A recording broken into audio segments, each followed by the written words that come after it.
Hello and thanks for joining me, astrologer Patrick Arundell. Welcome.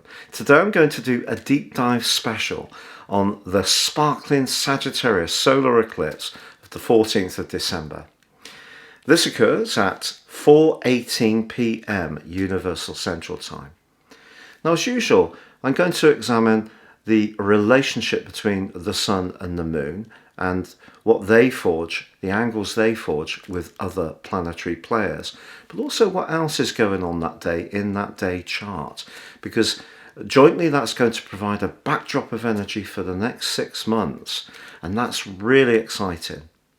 Now, if you want to check out what your zodiac sign is going to be influenced by this event, please stay with me to the end. Underneath this video, there's also a timestamp where you can check out your particular zodiac sign. But there's a lot to be gained by understanding the overall circumstances of this situation. Now, if you're yet to subscribe to my channel, I'd be honoured if you did so now. Please click or tap on the bell notification symbol. And if you've yet to take advantage of my year 2021 special offer, you can find the link beneath this video. You can get your 12-month forecast, also a character analysis, and get 30% off. But crucially, this is based on your unique birth data. No two charts are the same, and this will give you searing insights as to what this critical year is going to bring for you. Now, as we look at this event, you can see from the on-screen illustration that the Sun and also the Moon are together in Sagittarius. Now, this is particularly critical because it's continuing a thread that began on the 30th of November, not that long ago, only 2 weeks ago, when we had the lunar eclipse in the sign of Gemini. So the Sun is in the opposite position, the opposite sign. And the critical thing about this is that we have to go back to 1984 on the 30th of May to find out when this eclipse series began. And that was with a solar eclipse in the sign of Gemini. Now, what do the signs of Gemini and Sagittarius represent? Well, you'll know that Gemini is chatty. It's the third sign of the zodiac. It's quick-witted. It's ruled by Mercury. It's mutable. Now, the sign of Sagittarius is also mutable and is governed by Jupiter, the planet of growth. And this is very much to do with hope, to do with higher education and ideals. Now, when I talk about zodiac signs, I'm talking about the potential. Each zodiac sign has a lower form, if you like, and that higher potential. And Sagittarius, in its highest form, is very much about philosophy. But it can be about transport, it can be about export, crossing boundaries and borders, travel, tourism. It can be about exploring, adventurism, independence, being very freedom-loving. And you can see from the screen that the Sun and the Moon are actually very close to Mercury. But we just have to take something into account here. They're all gathered in the 6th house of this chart. This is based on Placidus. And it means that the ascendant is actually, ironically, in the sign of Cancer at 0 degrees, and the descendant in Capricorn. And this eclipse series, which has been reignited at the end of November, is putting the energies of the eclipse series of Cancer and Capricorn behind us. But you can see this is likely to be a transition where we can't quite escape the clutches of the more challenging impact that eclipse series had. Now, the Cancer ascendant is very much about how we feel about things, but it is on the Earth point, which is a critical point in astrology. And this is where we have the summer solstice at 0 degrees in the sign of Cancer. And then on the descendant, on the other side of the screen, you can see that is in Capricorn, which is the 4th Earth point. And that is also very critical because that is when we have the winter solstice. So I feel that this is a big shift for humanity, and the energies of Sagittarius are asking us to raise our consciousness in all sorts of ways, because ordinarily Sagittarius energy would be about being more risk-taking, being more abandoned in our approach, and certainly pushing back against any limitations. And of course this year we've had a huge welter of limitations. Whether some of these have been led by governments or by our own self-discipline, there has been a need to keep a distance, be much more cautious about personal contact. The warmth of hugs and handshakes has been replaced by face masks and Zoom conferencing. So it's been a huge amount of detachment, and Sagittarius energy naturally would question this, and in a rigorous way, because it wants to get to the truth of what situations are about. So I think that this is firing up our desire to be freer spirits and giving us that taste of breaking out of all these constraints and starting to travel again. And that may well be something that does start to happen more over the next 6 months. But you can see also on the screen that Mercury, very close to the Sun and the Moon, is actually in detriment in the sign of Sagittarius, and all of these are in the 6th house of health. But Mercury in particular is squaring up almost exactly with Neptune, and Neptune has been very much behind what COVID has been about because of that conjunction between the Moon and Neptune when we had the solar return right at the start of 2020. So Mercury is about communication, but in the 6th house, it's more Virgoan energies are to the fore. So it's very much about precision. And that can be watered down. It can be affected by the square of Neptune. So as much as we may desire that more fiery and much more outgoing and daring desire to really make our lives that much more stimulating and exciting again, and with Mars forging an amazing trine to both Mercury, the Sun and the Moon, that is going to certainly be one of the things we're really yearning for. I think we have to be conscious that if we're too quick to try and get on the front foot, we're too quick to try to break down the restrictions and the rules, or perhaps our desire to be rebels and to push back against some of these restrictions, it could have an impact in actually elongating the impact of COVID. Because when you get a 9th house influence with this cluster of energy in Sagittarius, with a 12th house influence that we have with Neptune, if we think about the overall zodiac starting at 0 degrees Aries as the 1st house, we are talking about something getting blown out of proportion, or something taking on a life force of its own. And one of the things that's going to continue to be a battle, I feel, is around the concept of information and truth. What is factual, what is not? People's right to have an opinion, right to push back against big media organisation, right to be rather sceptical about the motives of government, big drug companies and so on. I get all that, but rebelliousness for rebelliousness' sake could cause some problems, because just breaking out in rather a reckless way may just, as I say, elongate the problems.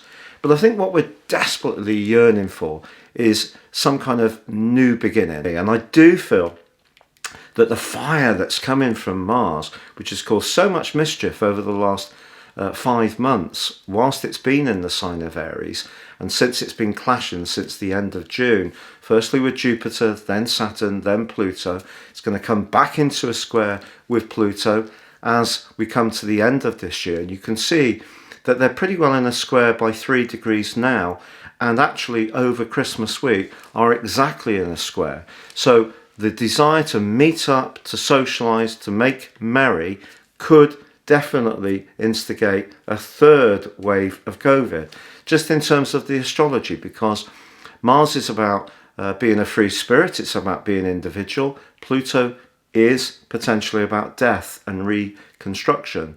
So, and we have to see that in this chart, Saturn, Pluto and Jupiter are all in the 8th house of mortality. So just be mindful of this. If you are someone who tends to be very skeptical about what you read and what you're told, I totally celebrate and salute you for that. But also, just because you take a counterpoint of view doesn't mean to say necessarily that straight out of the box it is an absolutely factual view. So I think for all of us, we need to be very skeptical about our sources of information in general, from where we get them, what people say, and to be as scrutinizing as possible. Now you can also see the North Node is in the 12th house. That's the direction of travel of society as a whole, but in the chatty Gemini. That could create some anxiety. Also on the other side of the heavens, Mercury, in its detriment, is almost exactly opposite. So just be aware that the prevailing chat, what's being discussed, what's being shared, particularly around social media, which I think is very Sagittarian in a way, and is something that we just need to really be very cautious about. Yet there are some splendid other alliances in this chart. I mean, for example, Saturn and Venus and also Juno, the asteroid of relating, are in a splendid sextile, which is very, very stabilizing. So I think the relationships and even our approach to finances that are very solid, thoughtful, well investigated, can move forwards in a progressive way. And I'd like to say that I do think that this new eclipse series is going to bring a sense of revival, because of course on the 17th of December we have Saturn returning to Aquarius, the 19th Jupiter into Aquarius, the 21st on that Earth point, the winter solstice. They come together for the first time in Aquarius since 1405. So there is a big change coming about. But I think the ascendant on this particular chart, some astrologers may erect their charts based on New York or Los Angeles or Sydney or Tokyo, and they will get a different ascendant. But certainly based on the Universal Central Time on Greenwich in London, that's what we get, that 0° Earth point Cancer ascendant. And I think it's about a transitional phase. And understanding really the philosophy of what really drives us all. We all like a degree of space, we all like a degree of freedom. We love to travel on holiday and all those things. But I think this chart is saying we can't do that without a recognition that whatever we do may have an impact on others. So the collectivism of us all needs to be ruled by or governed by a higher consciousness, which comes from fairness, comes from truth, factual truth. Sagittarius folks have a real desire to get to the bottom of facts. And I think that this Mercury energy that's on this particular solar eclipse is asking us to think very carefully about how we approach our health, our welfare, our hygiene, what we eat and drink. All these little things, if they're adapted in some kind of way, we actually can end this year with a sense of optimism. Sagittarius is about optimism generally and hope. You can see behind me the ameliorary sphere has the arrow through it, the glyph of the archer. So exciting stuff, but I just think we need to be conscious of the role of Neptune, which has been so powerful right through 2020. Please stay with me for your individual zodiac sign forecast. Now Aries, I have to say my progressed sun, directed sun too of course, are in Aries at 3°. And you can see from the chart before that the Earth point at 0° in Cancer, and obviously the descendant in 0° in Capricorn, for me suggests quite an important event is due to take place after this particular eclipse. But if your sun is Aries, or your moon, or your ascendant, I think the thing I get for you is excitement, particularly if you're born a bit further into Aries, because, you know, if you have got your sun or your moon, your Mercury, your Venus, conjunct Mars, and it's trining across the heavens to Mercury and also that eclipse, I think you're just going to be supercharged as you come into 2021, and there can be a real sense of revival. Also from a professional and financial viewpoint, this chart speaks well to you. The only complication, I think, is where you might be listening to your sixth sense, but in some way it's getting a little bit affected, distorted, perhaps by anxiety, perhaps by past history or events which are affecting your peace of mind.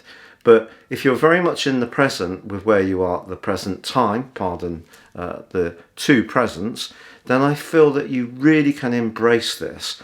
And it's a chance for you to really escape any patterns, any situations, jobs, relationships that just no longer work for you. Your desire for the truth is going to be absolutely enormous, but be very careful what people say to you. Not everyone with that Neptune in the 12th house is necessarily going to be sincere, and you must really scrutinize every document, every plan you have in a very careful way, and then you can come to the end of this year in such a better frame of mind.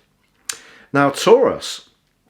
Now, of course, we do have Uranus, which has been so influential in your sign still, in the 11th house of this event chart, which is very much to do with being playful. And we're having the ascendant at 0 degrees and the descendant at 0 degrees. For you, especially if you're an early born Taurus, I think that's really quite interesting. You also have that glorious combination between your ruler Venus and your sector of relating with Saturn. Is there somebody that's emerging in your situation that's really coming across as being very sincere and genuine? If that's the case, you can have a nice balance between the newness, the freshness of this, but also the chance to have something solid and firm, which really makes you very excited, because obviously security is a big thing for you. Now, of course, if we look at your chart with the sun in your sign as the first house, the cluster of energy, the posse as I've called them, in Capricorn remain in the 9th house. So probably for the last couple of years, you have been really toying up how you can break out and make your life more interesting, varied, spontaneous and stimulating. And I don't think there's anything that's going to stop you doing that. I feel that maybe the financial side of things needs careful consideration. And because Mercury is in a part of your horoscope in terms of this event, which is very much to do with marshalling resources, you could be talking about a contract in some ways, but Mars is just tucked up behind you. So past skills, alliances, experiences can be repurposed to make you money, to make your dream come true. But I think there's something about property, something about negotiations that is going to be at the very start of this eclipse. But then next year, I do feel that this is just asking you to push through your own inner constraints and perhaps concerns and make that new reality come to life. It can be so exciting. Now, Gemini, for you, of course, this eclipse occurs in your 7th house, which is all about relating. And it can be about being competitive. It can be about the people we know we've got to come up against and take on, rivals in different businesses, or perhaps people at work that we have to sort of pit our wits against. But I think generally this is giving you an opportunity to rethink how you interact with others, not just in a personal romantic context. It could be around friendships, your family, or even in a professional way. But the chance to do so meaningfully is definitely hugely boosted in this chart. I feel that you need to find a way in which you can combine your more idealistic side with having a functional existence. So Mars is very much asking you to think about your future, to be bolder, but it's linking with the sun in a way that suggests you could bond with a new group of people, a new circle, but you need to get the right signals back. You're not wanting to invest any more in the people that don't really give you a sense of connection and investment and feeling that it's really meaningful. So I think it's very, very exciting, this eclipse. So if you are looking for a new relationship, or you're single and you'd like to find that life partner, I can't promise it will happen in the next 6 months, but the planets are doing everything they can to help you. So you need to be proactive to help yourself along with the planet's support. Now, Cancer, Mars is high in the sky for you, and it has been for the last 6 months. So there's been an opportunity for you to be more assertive, but perhaps at times that has had a negative impact on your relationships, because Mars in the 10th house makes us want to dominate things a little bit. Now, I'm not saying this is true of every single Cancerian person, But I think if there has been politics around relationships, it really wouldn't be a surprise. But also it's been an opportunity to transform how you think about relationships. And if you are someone who's wanted to have a degree of control, for some people, you may have gone beyond that now. Let that go. You're already feeling a sense of excitement about a newfound liberation, which is coming in great part from Uranus being in your sector of unusual associations and being open to being more flexible about where your future can take you. But I think this chart still does bring up that issue of power in relationships. But you know, when people have to control things a lot, it's usually through some kind of fear. Sometimes the people, it's a bit like football teams. Football teams attack too much, they tend to leak a lot of goals. But if they sit 11 behind the ball, nothing happens. It's very stagnant, it's stale, it doesn't really ignite. Now we can all lead our lives, and we all do at some times, because we need breathers to just assimilate information and process our emotions. But if you're living too much of your life in protection mode or defensive mode, think about why that might be. And I think what the sun and the moon and Mercury coming together for you in this part of your horoscope is about your health, it's about your welfare, it's about your life structure, it's about getting the little details right. But I think don't try to dominate the relationships. You have an opportunity with the ascendant on this chart being in your sign to galvanize your situation very, very productively. But it does require you to show a bit of trust, not just in yourself, but in others, knowing that people do let us down, they do change their mind, they can be unreliable, they can be insincere frequently. But if you just anticipate some of that, but still take a few steps forwards, you'll be using the square between Mars and Pluto in a productive way, not a fearful way, if that all makes sense. Pardon me. Now, Leo, I just love this chart for you. It's just stunning, because having Mars in the 9th house as you have for the last, up until now, 5.5 months, has not necessarily been a great gig, because it's told you what you want to do, but the COVID restrictions have stopped you doing it.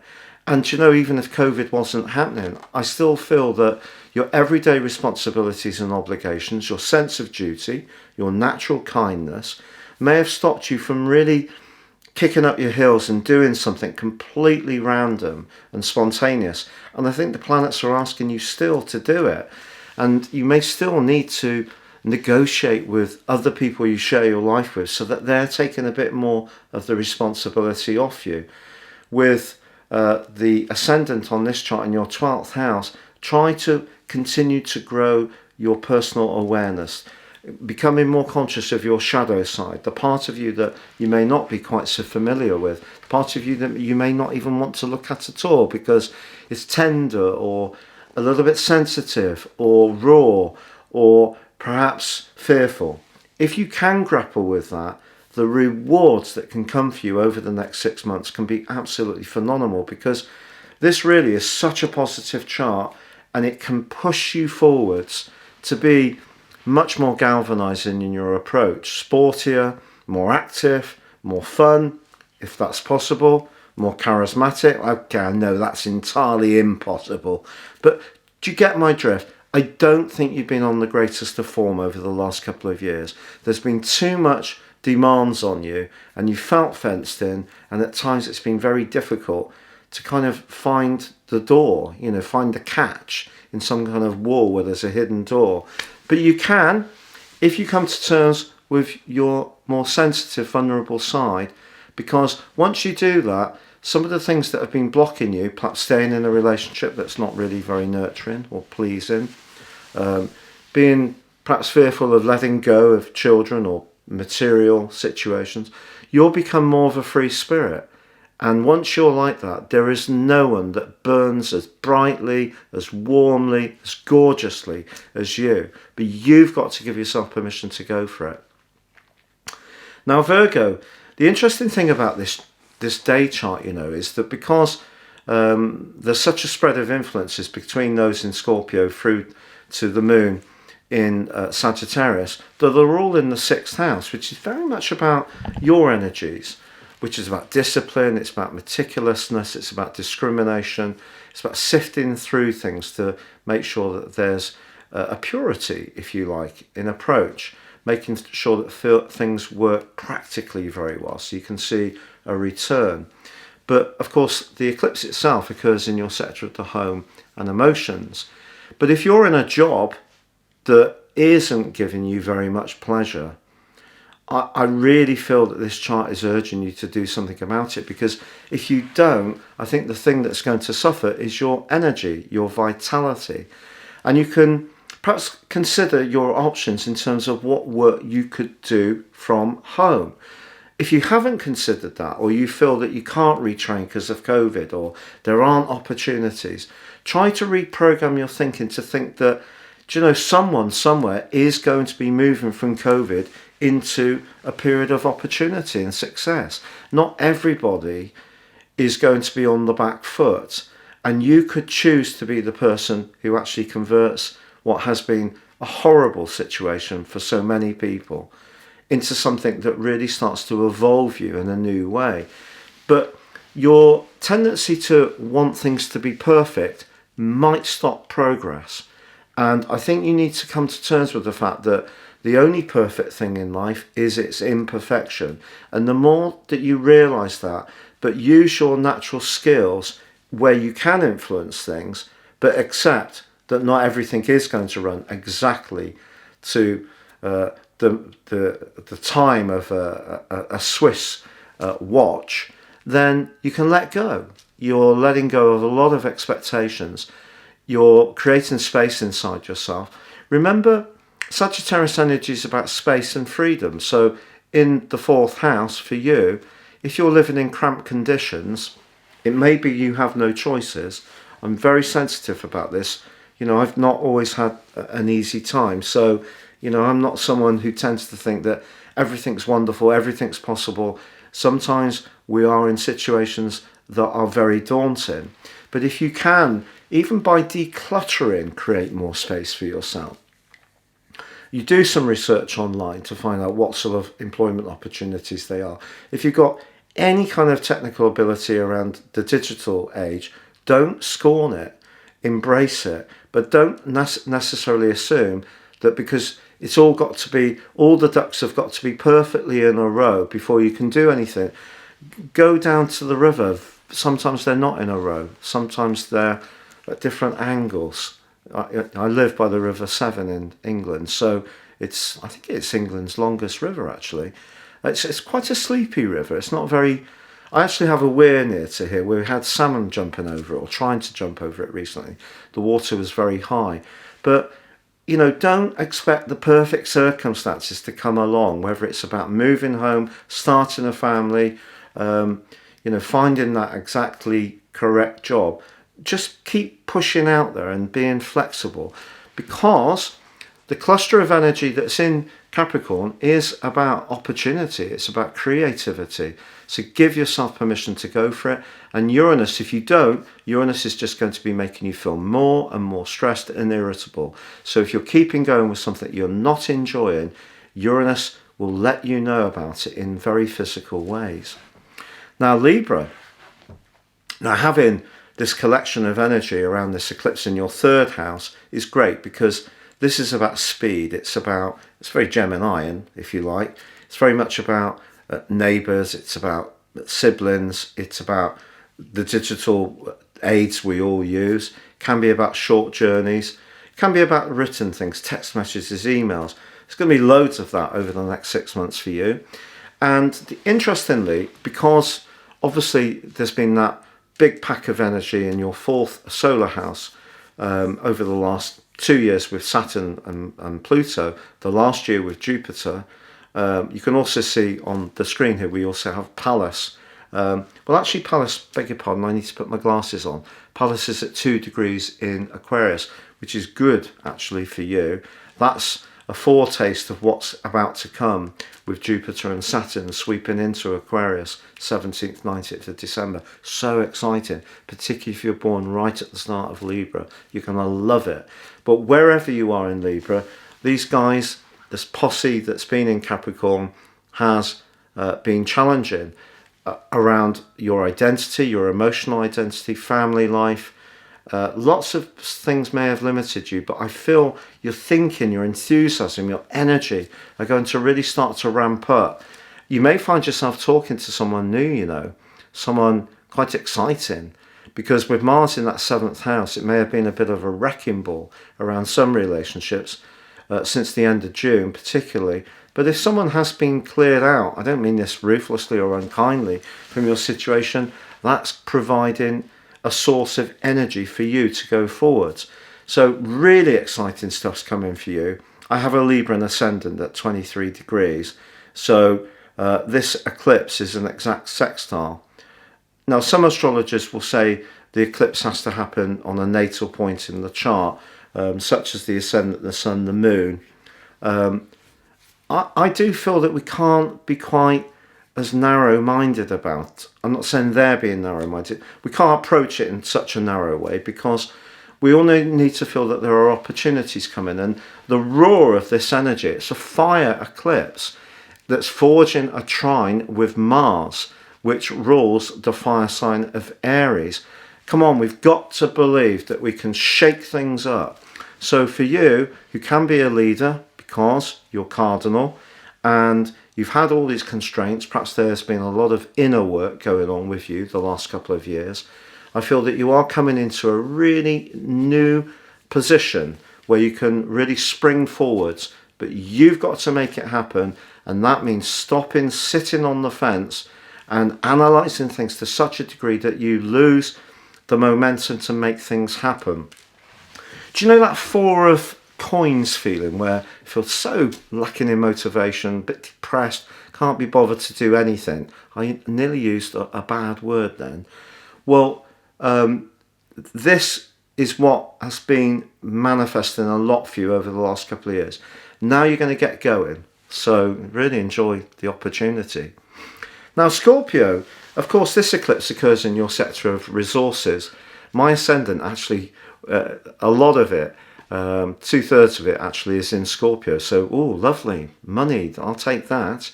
But we don't need to just think about money, we can think about our self-worth, how we feel about ourselves.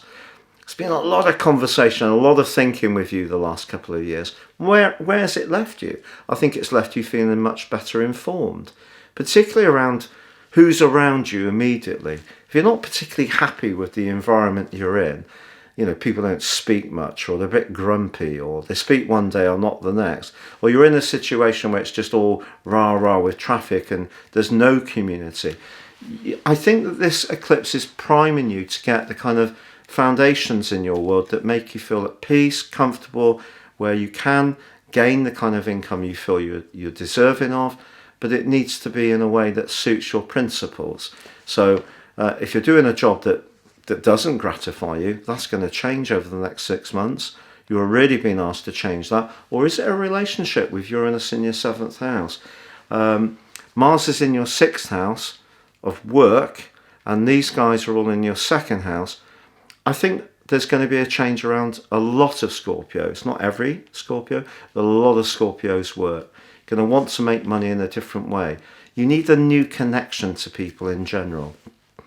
Now, Sagittarius, for you, this is a phenomenal eclipse, because the last couple of years, I think, have been very, very bruising for Sagittarians in terms of money, self-worth, sense of security, have all been really, really hammered. And because you're essentially quite a jovial, happy-go-lucky person when you're on form, if the truth of how life is has really got into you, it's probably left you feeling quite cynical and fed up by things at times. But I think this is really going to energize you and give you a wonderful opportunity to be much more vigorous, much more active, much more inclined to start new adventures. You're going to move into a period of real excitement over the next 6 months. There's everything to love about this chart. The interesting thing with Venus just being tucked up in your 12th house and in a sextile with Saturn, is there somebody around you that you know, maybe they're not articulating their interest in you. Maybe you're going to have to watch out for someone's body language. But there's something about this person that is very solid, but that's actually quite a draw for you. But for now, your interest could be a little bit sort of shy, or perhaps it's not even emerged, this interest. There's going to be some kind of discreet love interest, perhaps with someone older than you, over the next 6 months. Could be good stuff. Now, Capricorn, the eclipse occurs in your 12th house of enemies, hidden enemies, psychology, anything to do with ends and beginnings. Sounds all a bit fearful, doesn't it? Well, let's strip that down. Remember, the posse is still in your sign, and Saturn's forging a great link with Venus in your sector of friendship. So that suggests some solid friendships can evolve over the next 6 months. But also, I think you're going to be thinking a great deal about what really makes you tick. And if you have been living in the physical world, mainly in the past, you know, consumption, we all love good things, whether it's a nice cake, a glass of wine, watching a lovely film, buying some clothes that are a bit lush. We all like a bit of that stuff, and why not? But if you've been getting your gratification purely in that way, or not purely, but to a large degree, I think what this solar eclipse is asking you to do over the next 6 months is to really raise your consciousness in lots of ways about the more spiritual side of life, the more healing side of life, perhaps about your own wounds, about your own fears, about the side of yourself that you perhaps have got some awareness to, that is maybe linked to dreams or linked to past hurts, that maybe it's easier not to look at it. I think you might surprise yourself over the next 6 months about some big shifts. Maybe a spirit guide's going to come in. You're going to start to follow a particular philosophy which is governed by Sagittarius, but one that helps to heal you, to let go of things that are no longer serving your greater purpose. You may feel a little bit run down at times, because obviously Saturn is still in your own sign.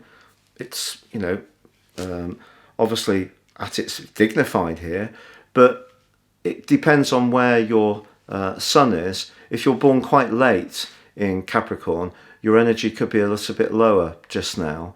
But I feel the opportunity comes from perhaps meditating, yoga, spending a bit more time alone. Uranus is still in a very sociable part of your situation, but Mars is in your 4th house. So shaking things up around very close emotional relationships is possible. And if there is a relationship which is stopping you feeling really supported and secure, this solar eclipse is going to see you, it's pushing you to face this, you know. You can't just keep kicking the can down the road. Now, Aquarius, as you can see, Pallas is in your sign. It's actually pretty well conjunct my sun. Thank you, Pallas. That's very much about our desire to manifest our drive, our more masculine energies. But the eclipse is about friendship. But hey, what's happened to all your friends? If there's anything like the last few years that I've had, you've certainly found out who's in your corner, or certainly who's not. And you might have to look around and think, oh my God, who is in my corner? But you know, I think at the end of this brutal process that us water carriers have gone through, everyone who wasn't worth keeping around, they've gone. And this chart is saying new people are coming, you know, new associations, new group situations, new activities around where you live. You're going to be joining in a lot more. You're going to be feeling much more self-confident. And obviously Saturn, your co-ruler, and Jupiter moving into Aquarius and being co-present and coming together in the conjunction exactly on the winter solstice is gorgeous stuff. But I think that this chart also points towards some kind of success at work, you know. If you've been working very quietly behind the scenes, not really getting the recognition you deserve, I think it can come. And it can come really quite at the round now, around the middle of December. But just be conscious that Neptune is still in your sector of resources, which has probably made you very compassionate, very kind over the last couple of years. But just be aware of the motives of people. But I think, you know, obviously the brutality of Saturn, Pluto and Jupiter all being in Capricorn particularly Saturn and Pluto over the last couple of years, has really made you much more conscious of listening to your instincts, looking at past hurts, creating the space to go forwards. A new dawn is coming. It's so exciting. And this solar eclipse really gives you so much to be excited about. Honestly, I'm really excited about it for myself. It really is that good. Which brings us, never at the least, but it does bring us lastly to lovely Pisces. So you're playing quite a pivotal role in this solar eclipse because of the influence of Neptune, which is in the 10th house of this chart, which is to do with our worldly interactions.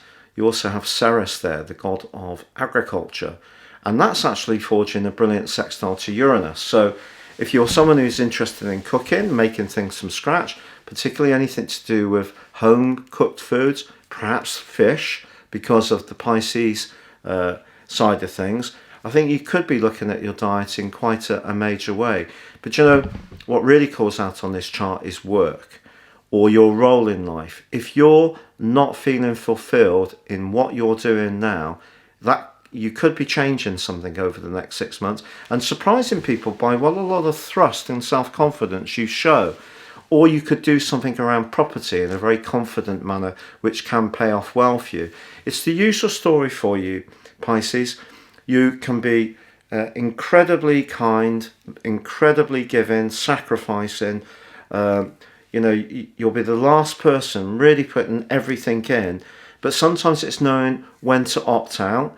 And sometimes it's knowing not when to invest so much that you then end up feeling that you don't feel appreciated. So then you can move into victim mode. You feel bitter about it, but you're not doing anything about it because it's easier to vent rather than do. So this chart is saying to you, do, change it. If it isn't working where you're living, who you work for, even if it means starting to work for yourself, do it. Take action. That's all for now for everyone. Thank you so much for joining me. Stay safe, take care, good luck and goodbye.